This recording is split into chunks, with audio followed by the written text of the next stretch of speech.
Everyone and welcome back to my channel. I hope you guys are doing great. So in today's video I'm going to tell you the spot counselling of MBA course right.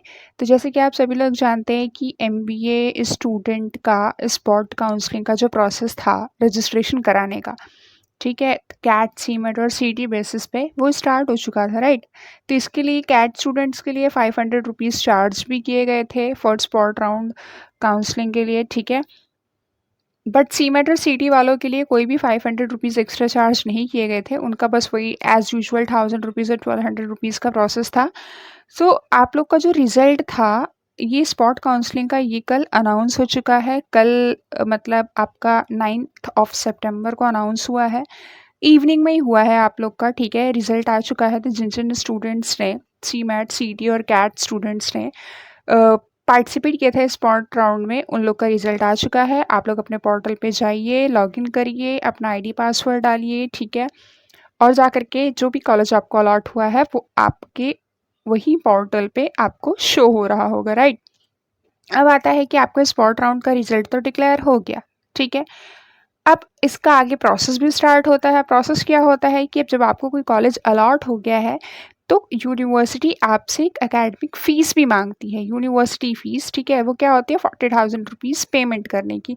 अच्छा 40,000 rupees जो होते हैं ये कोई extra amount नहीं होता, ठीक है। ये आपका आपके MBA के जो आपका 2 इयर्स का कोर्स ड्यूरेशन है, आपकी जो भी फ़ीस होगी ये आपका उसी फ़ीस में इंक्लूडेड होता है राइट। जैसे कि मान लीजिए आपकी फर्स्ट ईयर की फ़ीस अगर 1.5 लाख है MBA की, तो ये 40,000 रुपीज़ वो लोग आपसे डिडक्ट करके चार्ज करेंगे। मतलब आपको at the time of college reporting 1,50,000 में से 40,000 माइनस करके 1,10,000 रुपीज़ ही आपसे वो लोग डिमांड करेंगे कि आप इसको DD के थ्रू या फिर NEFT के थ्रू ऑनलाइन पेमेंट के थ्रू आप क्या करिए कॉलेज में ट्रांसफ़र कर दीजिए, ठीक है। तो ये आपका कोई भी एक्स्ट्रा अमाउंट नहीं होता।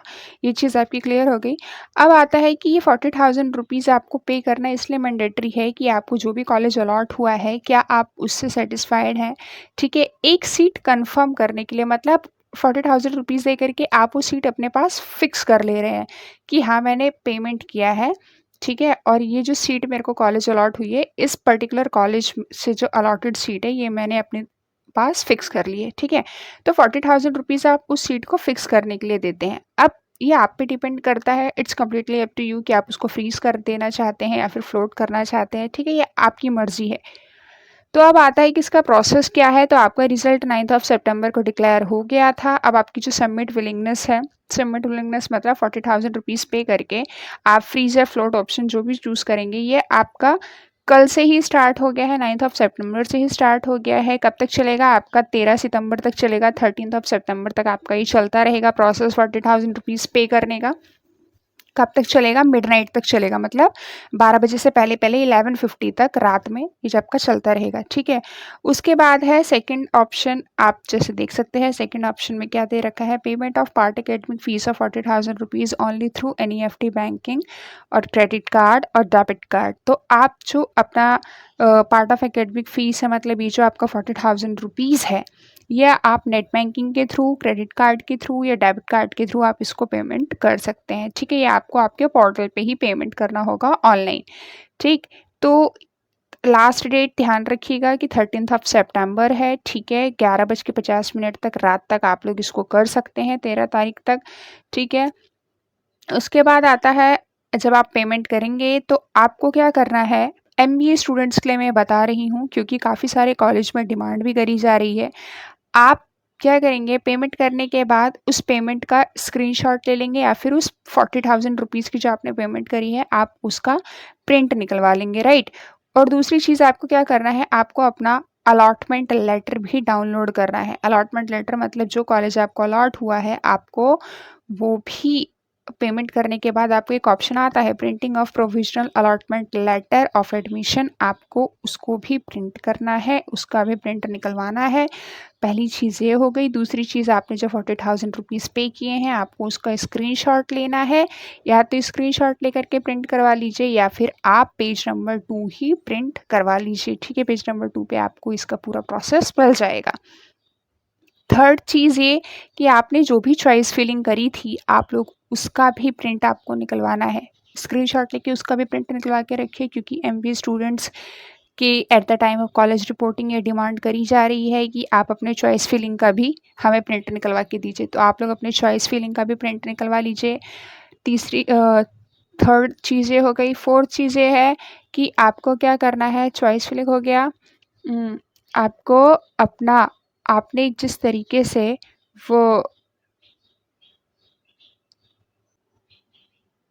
हाँ, तो चॉइस फिलिंग तो आपने निकलवा ली, ठीक है। चौथी चीज़ ये है कि आपको 1000 रुपीज़ या 1200 रुपीज़ वाला जब आपका रजिस्ट्रेशन करवाया था आपने, आपको उसका भी प्रिंट निकलवा करके रखना है। मतलब 1000 रुपीज़, 1200 रुपीज़ एंड 40,000 रुपीज़, इन तीनों का प्रिंट आपको निकलवाना है, ठीक है।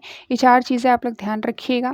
और अब आता है कि अगर आप लोग विड्रॉल लेना चाहते हैं, जो आपने 40,000 रुपीज़ पे किए हैं, अगर आप चाहते हैं आपको एडमिशन नहीं लेना ड्यू टू एनी रीज़न, इस कॉलेज में पर्टिकुलर अलॉटेड कॉलेज में आपको एडमिशन नहीं लेना, तो आप अपना विड्रॉल भी ले सकते हैं 40,000 रुपीज़ का। कब तक ले सकते हैं? 18 तारीख तक आप लोग इसका विड्रॉल भी ले सकते हैं, ठीक है। Last but not least a very crucial update कि आप लोग की रिपोर्टिंग कब होने वाली है कॉलेज में। तो आप लोग की कॉलेज रिपोर्टिंग की भी डेट यहाँ पे मेंशन है कि 14 सितंबर से 14 सितंबर 11 AM ऑनवर्ड्स से आपकी स्टार्टिंग डेट हो जाएगी कॉलेज रिपोर्टिंग की, और आपकी 16 ऑफ सितंबर तक लास्ट चलेगी आपकी कॉलेज रिपोर्टिंग। तो 14, 15 एंड 16, 14 सितंबर, 15 सितंबर एंड 16 सितंबर, ये 3 दिन तक आपको कॉलेज रिपोर्टिंग करनी है, ठीक है। ये कैट, सीमेट और सीटी तीनों स्टूडेंट्स के लिए है, ठीक। तो यही था आज की वीडियो में, ठीक है। I hope you guys get all the points clear, सब कुछ आपको क्लियर हो गया होगा। सो या thanks for watching the video and do subscribe my channel for more new videos, ठीक है। आप